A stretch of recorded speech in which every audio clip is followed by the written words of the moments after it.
Moi j'ai des études qui n'ont rien à voir avec la vigne. J'ai fait HEC, ensuite je suis parti travailler en Amérique du Sud et à Paris. Et puis petit à petit j'ai senti l'appel du vin, de la famille et surtout de cette passion pour nos vins. Et j'ai décidé de revenir prendre la responsabilité du Clos du Clocher. Clos du Clocher parce que nous sommes à proximité de l'église de Pomerol qui marque le centre un peu du village de Pomerol et puis de l'aire d'appellation.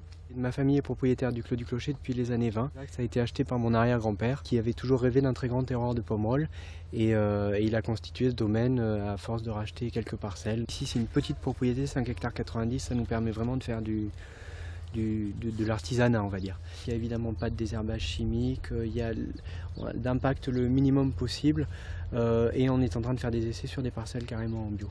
Donc on va vers ça petit à petit, mais disons en sélectionnant ce qui nous intéresse, il n'y a pas de dogme.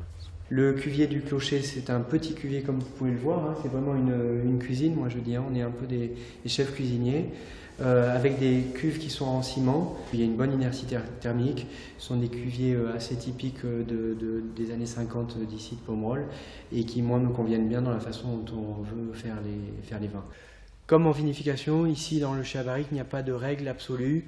On doit s'adapter à ce que l'on a à retirer de la plante tous les ans et au potentiel de chaque millésime. Je tiens vraiment à ce que nous n'ayons pas de dogme, mais que l'on s'adapte au potentiel du vin tous les ans.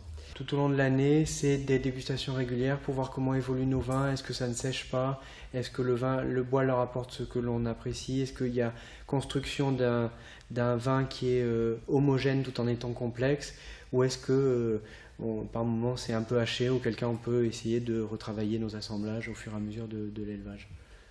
L'idée vraiment du Clos du Clocher, c'est de faire des vins droits, purs et très représentatifs de ce qu'est notre terroir.